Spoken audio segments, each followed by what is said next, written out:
Sveiki, smagu su jumis sveikintis. Daugiau nei po mėnesio pertraukos vėl varžausi, vėl bandau grįžti į rikiuotę ir šiandien išbandyti savo jėgas Karma Salotės MTB atskiro starto varžybose. Birželio pradžioje turėjau avariją, incidentą, kaip matėte prieš tai nuotraukose. Buvau taranuotas automobilio maždaug 70-80 km/h greičiu, tai nemenkas smūgis ir fiziškai, ir psichologiškai. Tai nežinau, kas buvo sudėtingiau, ar tas fizinis skausmas pradžiai, ar psichologinis skausmas, nes niekada nežinai, kiek laiko reikės sugyti. Tai iš tikrųjų labai svarbu, manau, visiems būtų šiuo metu, kai tų incidentų tikrai yra nemažai, būti labiau atidiems, saugiems.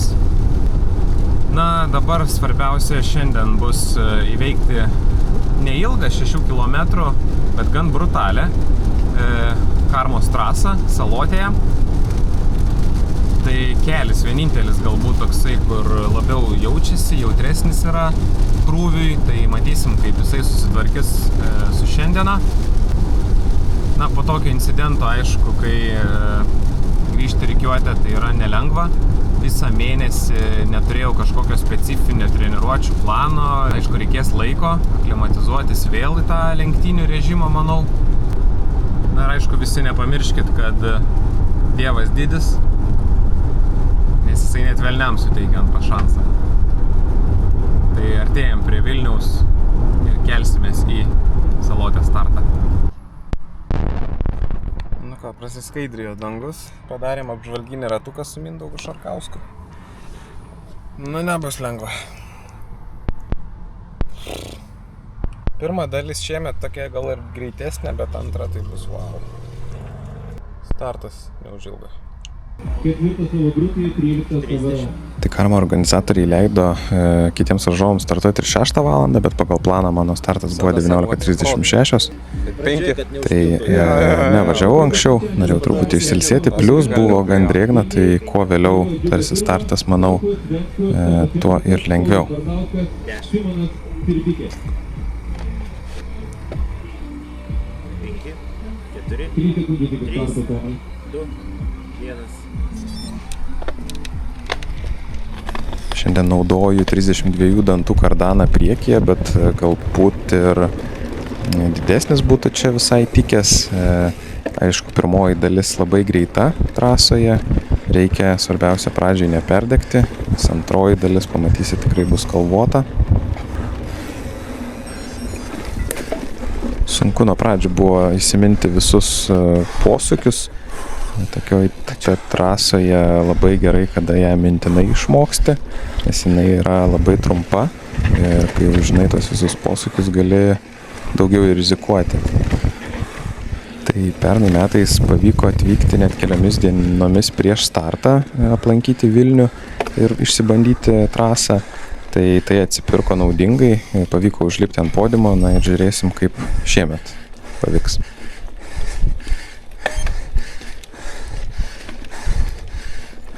Pirmoji tokia ilgesnė įkalnė, tai man pagal Garmin duomenis mažiau nei 6 km, šiandien sukilimo gavosi 200 metrų, o štai sukilimo kampai apačioje ekrano, matote, yra tikrai brutalūs ir 30 ir 35% sukilimo vietomis.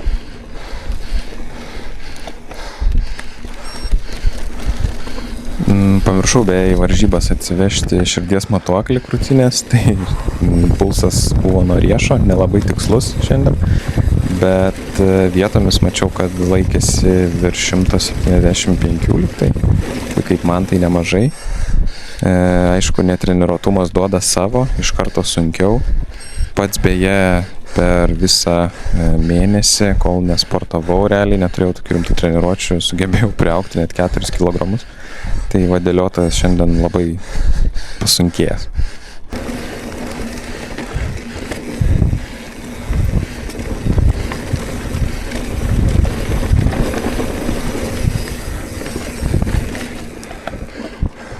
atrodo Atrodo, nuokalnėse turėtum pailsėti, bet adrenalinas pumpuoja maksimaliai. Reikia žiūrėti, nepakliūt ant kokios šlapios šaknies. Tai nelabai nukrisdavo pulsas, bent jau taip nesijausdavo, kad lengviau yra tose nuokalnėse. Nes vos tik nuokalnė iš karto greitai dar vieną įkalnį.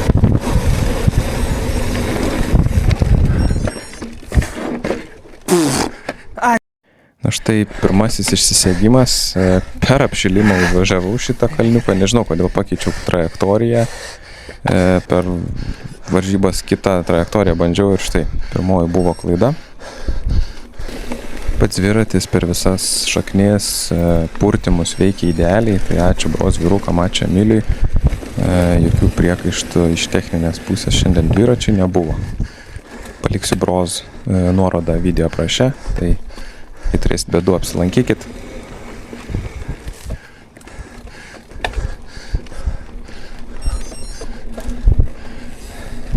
Jaučias, kad posūkį dar neatsimenu, tai biški greičiau galėčiau. Tai ta atmintis tikrai padėtų, bet kai pulsas muša maksimumus, kai stengiasi vien išsilaikyti ant dviračio ir grįžti sveikas, o dar reikia ir aišku atsiminti kiekvieną posūkį. Žinant architektus, artėjantis posūkis į kalną. Čia teko pavažiuoti keliasdešimt metrų tokiais laukais, bet štai vėl atgal į mišką ir po lietaus oras tarsi taip sustojo, labai tvanku buvo, tarsi oro nėra, tai nelengva buvo iš tikrųjų ištverti net ir pačias sąlygas. Štai downhill enduro rampos, žmonės leidžiasi žemyn, na, o mes mėgstam kankintis, todėl kylam aukštyn.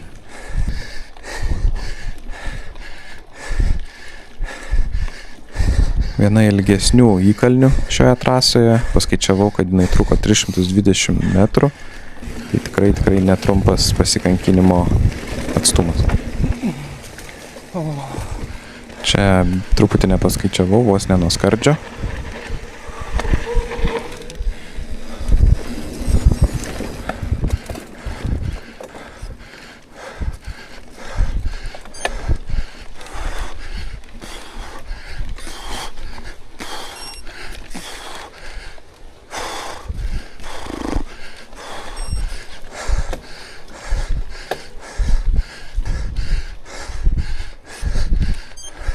Na, džiaugiuosi, kad būtent tuo momentu kopiant, generuojant nemažai vatų, kelis nejautė skausmo.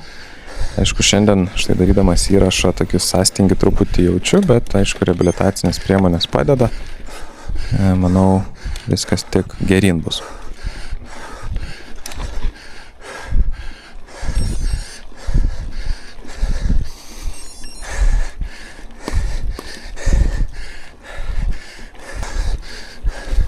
Eik tu savo. Atsikvėpuot nebeina.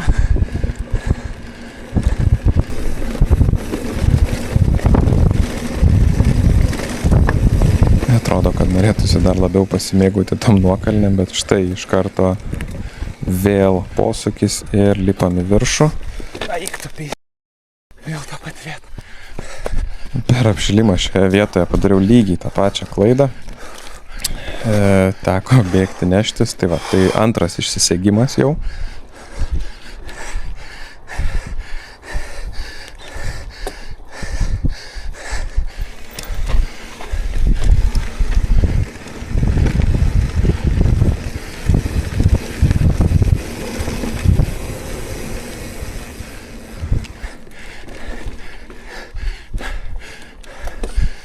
O čia priartėjom prie dar vienos ilgos įkalnės.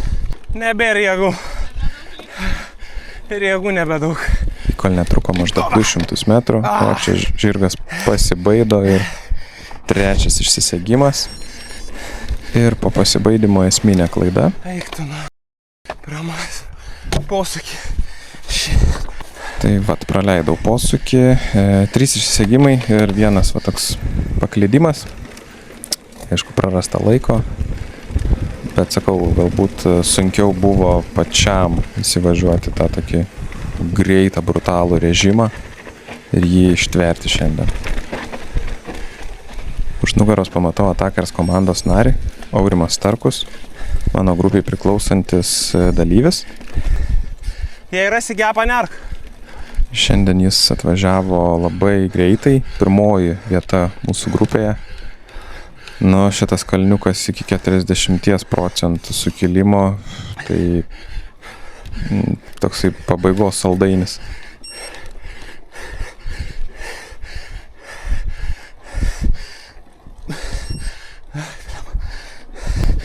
Varyk.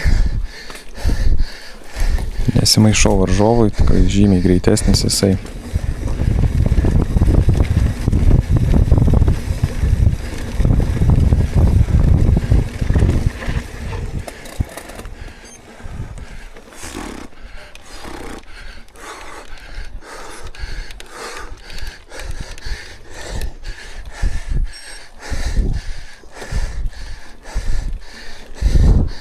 Dieve, kaip man 10 kilų numesti. Na taip, reikės imtis mitybos plano keitimo. Čia tarsi vienas užkopimas ant kito užkopimo, techniškai tikrai sudėtinga trasos pabaiga, bet jau visai nebetoli iki finišo.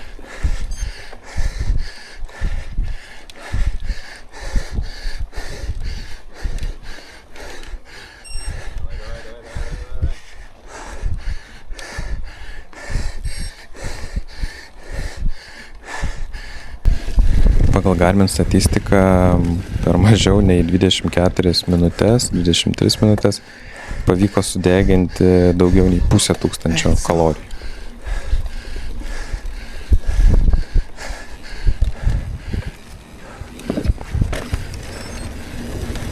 Ačiū Juliui už fotografijas ir šitą trasos architektūrą. Finišuoja Tomas Augimėsas, Vilniai 13 numeris. Na, šiandien dėja tik 6 vieta amžiaus grupėje, bet truputį bandysime atsigauti ir gerinti rezultatus ateityje.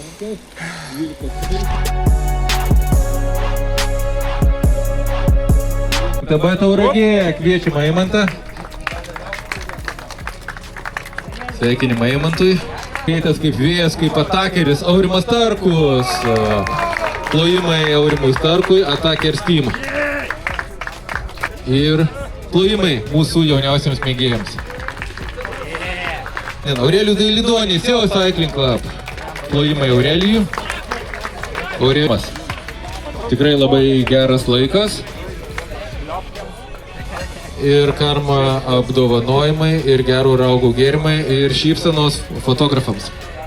O pirmas šiandien Šarūnas Pacevičius, Alta transportas laiko kardaną 18:07. Tikrai greitai pavyko suvažiuoti. Tai kaip ir minėjau, jaučiuosi gan sunkus. Jo, reikės dar padirbėti turbūt sugrįžimui į tą rimtesnį dietinį režimą mitybos. Aišku, tų ir treniruočių tokių specializuotų jau vėl norisi.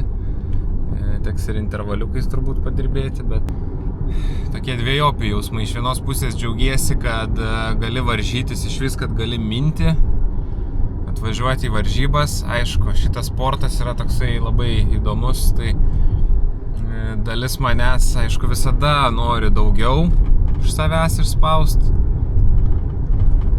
Na, bet tikriausiai reikia šiek tiek arklius pristabdyti, džiaugtis tokiu sugrįžimu. Ekrane dabar palieku QR kodą. Tai būtent šiuo metu, užsakinėjant pirmąjį savo užsakymą iš Makov parduotuvės, jūs gaunat automatiškai 15% nuolaidą.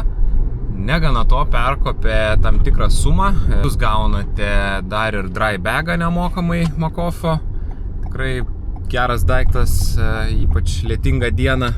Ir, aišku, nemokamas dar siuntimas. Tai štai, triguba nauda. Nuskanuojat QR kodą. Apsišopinkit ir susimatom visai neužilgo. Iki.